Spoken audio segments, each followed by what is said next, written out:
Президент Садыр Жапаров бүгүн Ысык көл облусуна болгон жумуш сапарынын алкагында Улуттук коопсуздук мамлекеттик комитетинин башкармалыгынын капиталдык оңдоодон өткөрүлгөн имаратынын ачылышына катышты. Мамлекет башчы өз сөзүндө УКМКнын Ысык көл облусу боюнча башкармалыгынын имараты өлкө коопсуздугун жана аймактык бүтүндүгүн камсыз кылаарын билдирди. Өлкө башчы капиталдык оңдоодон өткөрүлгөн имарат 1976 курулганын маалымдады. Дээрлик жарым кылымды чамалаган бул имаратта капиталдык ремонт жүргүзүлгөн эмес. УКМКнын Ысык көл облусу боюнча башкармалыгынын материалдык техникалык базасын жакшыртуу жана кызматкерлердин ишине тийиштүү шарттарды түзүп берүү максатында жалпы 2000 чарчы метрден ашык имарат толугу менен оңдолуп түзүлүп, 544 чарчы метрди түзгөн кошумча имарат курулду. 517 чарчы метрлик спорт залы дагы оңдолуп түзүлдү, 1000 чарчы метрге асфальт төшөлдү.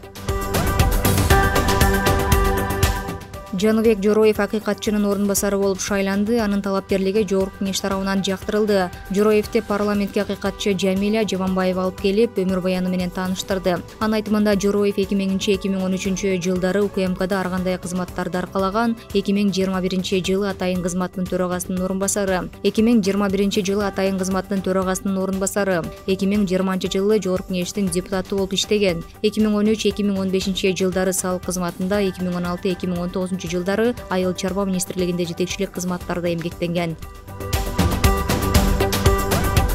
Ички иштер министрлиги кылмыш чөйрөсүндө Коён деген кайман аты бар Майрамбек Низамов акча убузалап талап кылууга шек саналып кармалганын билдирди. Маалыматка ылайык, быйыл январда Уш шаарынын тургуну милицияга кайрылып, 2 киши аны коркутуп 70 000 сомун алып койгонун билдирген. Андан соң алар дагы 200 000 сом талап кылып жатканын, бул суммадагы акчаны бербесе ар намысына шек келтирген маалыматты таратабыз деп коркутканын айтып арызданган. Бул боюнча Кара Суу райондук милициясы кылмыш жаза кодексинин 208 беренеси менен кылмыш ишин козгогон.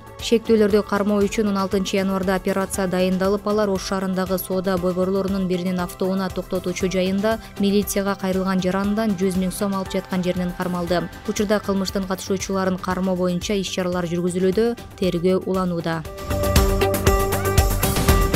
Мамлекеттик салык кызматы 2023 жылдын жыйынтыгы боюнча бирдиктүү салык декларациясын кабыл алуу өнүктүгүн баштады. Бул тууралуу аталган мекемеден кабарлады. Кезектеги декларациялык кампания 2 этапта өтмөкчү. 1 апрелге чейин юридикалык жактар, мамлекеттик жана муниципалдык кызматкерлер, ата мекендик уюмдар, ошондой эле туруктуу мекеме түзүп Кыргызстанда иштеген чет өлкөлүк уюмдар декларация тапшырышы керек. 1 майга чейин жеке ишкерлер, менчигинде салык салынуучу мүлкү жана жер участогу бар жеке жактар, ошондой эле юридикалык жак болуп саналбаган дыйкан жана фермердик чарбалар салык декларациясын тапшырууга милдеттүү.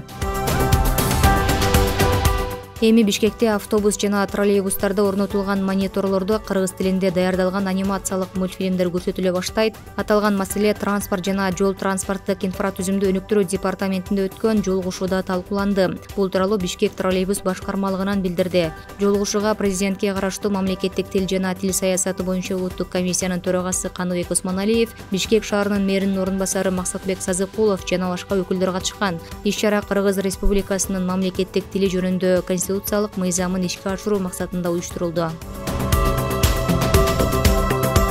Кыргызстандын тоолуу райондорунда ашууларда кар көчкү түшүшү мүмкүн. Бул тууралуу өзгөчө кырдаалдар министрлигинен билдирди. Маалыматка ылайык, 18 январда күтүлүп жаткан жаан-чачынга байланыштуу Кыргызстандын тоолуу райондорунда ашууларында кар көчкү түшүүсү жана кар күрткүсү күтүлөт. Жолдор тайгак болуп муз тоңот, унаалардын ортосундагы 500 метр аралык кыймыл чектелиши зарыл.